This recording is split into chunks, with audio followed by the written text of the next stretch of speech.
Hello, I'm Kimberly Lamar with Media Max on the Scene. And on today's show, we spoke with several industry executives who shared their opinions on the media landscape 10 years from now. They spoke with us about production, content, technology, and monetization. Let's see what they have to say. It's really tough to tell what's going to be popular in the future. The problem is the economics of producing television shows are getting in the way, I think. There's a cycle right now of reality shows. You know, they're cheap, or cheaper anyway, than scripted shows. You see it more and more. Kids who haven't really learned how to operate a camera, haven't really learned their craft, get $300 to go out for the day, and they're a producer and a cameraman on a reality show. They're allowing people to send in videos for news right off of someone's personal phone or camera. So that's kind of where technology is going. Anybody can produce video. Anybody. How good it is and where it can be used, our standards have lowered a lot for what we say is broadcast quality.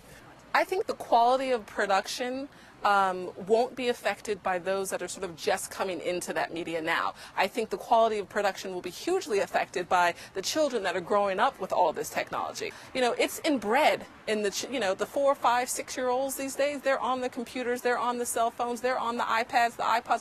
They already are familiar with the technology, and those are going to be our producers of tomorrow.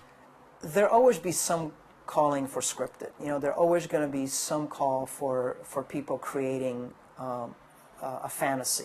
More scripted shows are coming back already. You can see that happening on television. Obviously, movies are scripted. So there are some things that you want somebody that has a knowledge of life is writing words for somebody, words and actions for actors to do. Now I think the reality will change. I think we're going to maybe shift more into reality about real people. The kids that are coming up these days have a different outlook, a different outtake on life than we did. You know, they want the types of programming where they could actually sit and watch with their families, where it's less about kids telling the parents to get away from me and more about kids going, hey, come and watch this with me. Content over the next 10 years will change according to the mood of the country, the amount of money in people's purses and pocketbooks and wallets and credit cards, and it will be extremely diverse. But what that will do, it also, because of the internet, that'll open a door to anybody having shows out there and putting them on the internet. If they've created a piece of content, can, through various devices, social media, websites, and others, have that content exposed to somebody, people around the world who might want to have access to that content. If so, you've created the new form of syndication. You can get what you want. You can find it. It's out there. You don't have to sit at your home television set clicking the remote trying to find what you want. You can type in a word and get exactly what you want. Which means that it'll be harder to find what we would call a hit, a program or something that can consistently bring millions of Americans together in a defining moment, as did the Super Bowl, as did the Shot to the Moon, as did the last MASH show, etc. How do you make money at it? I mean, they've been looking at this ever since the inception of having, you know, a wideband, fast internet connection, because everybody has a computer and anybody can get whatever they want. Why would they want your product versus somebody else's product? You know, and it's all content. How do you even reach out to a corporation? You say, look, I got 1,000 viewers on my .tv. What kind of money do you assign to that? You know, so I think it's gonna become a little bit more where the corporations own the shows a little bit more than they are now. People who create media, let's say it's the Wall Street Journal and others, where media is for sale by the bite or by the bucketful, and you'll find that advertisers will disperse their messages a bit differently, but you'll be able to go online. It's like buying an app on the iPhone. You'll pay X number of dollars for that app, and that's how media will be consumed, sometimes by the bite, sometimes by the piece, sometimes by the bucketful, and still, but rarer, by having the big old community bonfire where everybody shows up and you collect that magic set of 5, 10, 8 or more millions of eyeballs. I don't think that it's going to change relative to the whole, oh, I have this many eyeballs on this particular network. But what I do think is going to change is just the way in which they package, the advertisers package the money in which they're spending.